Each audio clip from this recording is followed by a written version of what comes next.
van a trabajar mejor, van a obtener más energía que el árbol que tienes ahí medio muerto.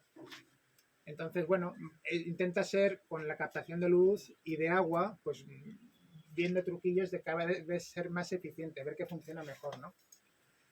Luego, mucha de la teoría que tenemos en la documentación está basada en Sudamérica. ¿Y qué pasa con esto? No es que sea en una selva, es que ahí no tienen estaciones. Hay un año, son como entre 4 y 5 años aquí, porque a ellos no se les frena el crecimiento siempre, aunque tengan una época de lluvias, hace calor todo el año, y eso siempre crece a toda velocidad. Aquí, pues eso, tenemos 4 estaciones en un mismo lugar. ¿Eso qué quiere decir? En Sudamérica piensan una placenta de anuales, ¿vale? La diseñan y ya les vale. Nosotros tenemos que hacer 4 para un año. La placenta de primavera, son unas especies. Cuando estas ya se mueren, ya a ver qué encontramos de verano. Luego el otoño, que sí que mola. Y luego a ver qué coño crece en invierno. Si no, nos encontramos que árboles que duran todo el año, hay meses del año que no tienen apoyo de placenta, ¿vale? De plantas anuales. Y ahora mismo estoy investigando eso, conseguir una serie de... En el Mediterráneo, aquí no sé qué coño realizaste. Pero en mi casa intento que haya plantas vivas todo el año. Y eso es más complejo porque tenemos un año cambiante. Aquí podría ser el helecho. Por ejemplo. Pero el helecho hace una sola función. Necesitas más biodiversidad. Necesitas mínimo 4 estratos, o sea, 4 especies cubriendo cada uno un estrato por cada estación. ¿Cómo te lo combinas? Si consigues eso, la aceleración que se produce del crecimiento forestal es muy grande. Muy grande. Tengo una duda. Sí. Si por ejemplo tengo grosello negro, arándano que quiero cultivar, pero no es tampoco mi planta madre, simplemente que quiero cosechar, o frambuesa, que quiero cosechar esos frutos, están dando flor, se polinizan y están transmitiendo esas hormonas de parar ya de crecer, ¿no? Sí. Pero claro, a mí me interesa el fruto. Entonces, ¿sería cogerlo y cortarlas, o cogerlo y podarlas, o cogerlo y ya está, y esperar a ver? Esto pasa también con frutales. Y hay algo que se puede hacer, no me acuerdo cómo era, pero sí que habían visto una técnica que hay que esperar a que fructifiquen, ¿vale? Pero luego sí que se llevan siempre una poda de renovación al año, ¿vale? Para que las ramas no queden muy viejas. Pero esto era más bien en cítricos, que veo. Pero pasa un poco lo mismo, la planta al menos una vez al año tienes que renovarla. También por eso viene bien que en el sistema que tú pongas, porque nosotros lo que hacemos es, lo que va a pasar en 1000 años, conseguirlo en 15, ¿vale? O sea, nosotros tenemos esa capacidad, esa faceta de aceleración de una evolución. Lo hacemos totalmente artificialmente, pero oye, ya que hacemos algo bien, hagámoslo, ¿no? Entonces, esta proporción de usar un 5% de reinas y 95% de soporte es para que ese 5% de reinas, que son las que nos van a parar todo el sistema, pues sea una proporción pequeña. Si todos son reinas, todo el sistema va a estar parándose todo el rato cuando se fructifica cada una de ellas. En cambio, si todos son soporte y a todas les damos machete y a todas les damos impulso de crecimiento, eso, la velocidad es cuando consigue la máxima velocidad. Entonces, pasa que hay lo digo así, pero es que resulta que de cada planta podemos aprovechar muchas cosas. Yo tengo la caña de azúcar como biomasa, pero me la como. Quiere decir, tengo las patatas como biomasa, pero si quiero las saco. Tengo los topinambos como biomasa, pero también me los como. No sé si me entendéis. Entonces, lo que sobre todo además consigues es diversificar los cultivos que tienes en el mismo espacio.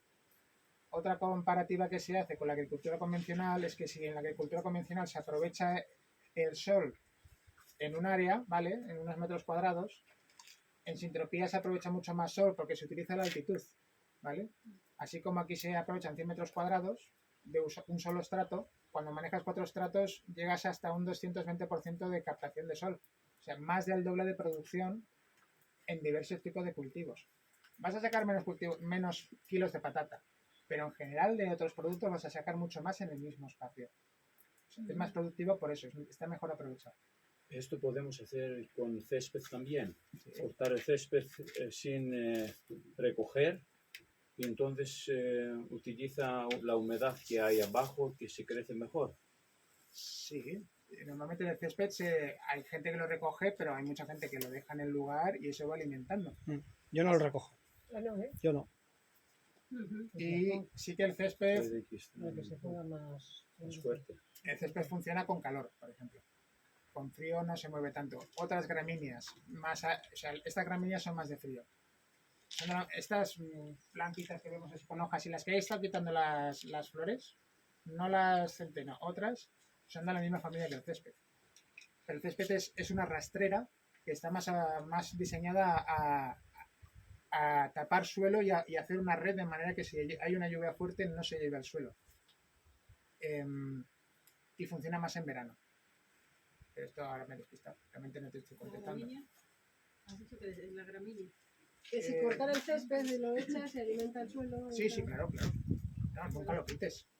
Pasa que podrías tener más especies metidas en el césped. El césped es un estrato alto. Necesita luz directa. O sea, se reproduce con luz directa, pero admite emergentes. Puedes tener un 20% de sombra. Es lo que se hace en las piscinas. Césped y 2 palmeras. Eso es un asco, eso es insostenible. Porque faltan mucho. Eso no evoluciona. Pero el césped está ahí homogéneo, constante, ¿no? Porque tiene una emergente que le hace un poco de sombra encima. Pero el césped es una colonizadora que lo que intenta es que otras le hagan sombra, que en el césped te salgan árboles, y el césped una vez tiene sombra ya deja de crecer, se retira solo. El césped es muy molesto en huerto porque mantienes el suelo labrado y expuesto al sol.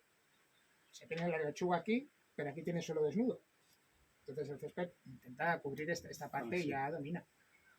Pero si tienes lechugas y el suelo cubierto por cobertura, no aparece césped. No tienes ese problema, porque el césped ya no necesita curar esa herida. Ajá. Es entender un poco la función, ¿no? Aparecerán otras que sí que crecen en la cobertura, pero no será césped. Y nunca riegas, sobre todo con hortalizas, porque... Sí. Bueno, que No, yo no hago huerta. Claro, pero es que, vale, pero como hablábamos antes de que no se riega, a mí, no sé, me cuesta un poco entender, sobre todo en hortalizas, que no riegues. Y sobre todo los primeros años, porque dices, bueno, si ya el suelo lo tienes hecho y eso, vale, pero Sí. 2, 3 años, ¿qué haces con las hortalizas sin regar? ¿Qué Nada, hortalizas te comas? Pues, hortalizas más salvajes, sí. No, pero no, tienes razón, por eso digo que aquí usamos un método que es una mezcla. Hemos usado sintropía porque vamos a hacer sucesión de cultivos, intentando que se complementen, pero estamos echando abonos. Y no sé si Gaby querrá regar o no, eso ya depende de él. Pero si quisieras que salieran los maíces, sobre todo, necesitaréis echar más riego. Y entonces sí. Pero si te da igual lo que pase, no hace falta regar. Claro. ¿Entiendes? Y no es que te da igual lo que pase. Ahora hemos sembrado algo que va a crecer aunque no estemos. Es la ventaja, que es el beneficio que hemos provocado. Si además queremos un cultivo, pues podemos meter más muletas, que se llaman, que es un ecosistema que está cojo, pues tú le das una muleta, que esos son los abonos, y claro, ahí consigues producción en los primeros años. De hecho, los cursos de sintropía que nos vienen dando los profesores de México son muy expertos en hacer sincronización de cultivos de huerto, de manera que tengas eso, 4 cultivos en un año principales, que se sincronizan los tiempos, que no se molestan mientras crecen, y todo eso lo consiguen con un aporte de abono y riego inicial. Pegamos con aspersores.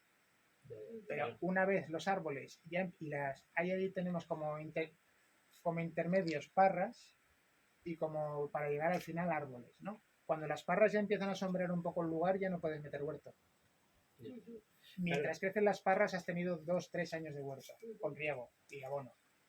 Pero es que yo con el tema de hortalizas, y depende también del sitio donde ibas, aquí, porque ahora ha venido un montón de calor, pero el año pasado todavía no habíamos metido los tomates. Es decir, yo aquí que llevo 2 años y soy un amante también de acolchado, he tenido que quitar el acolchado o incluso poner acolchado de chopo oscuro, porque claro, el tomate al final necesita una temperatura. Entonces, cuando hablas de sombra, de todo con sombra y tal, digo, bueno, ¿por dónde? Porque aquí es que se te va a junio, pones el tomate y cuenta que a mitad de los tomates se te van a quedar verdes porque depende cómo venga el otoño y entonces para mí es como, bueno, es que lo mismo no tenemos que comer tomate, ¿no? O bueno, sí.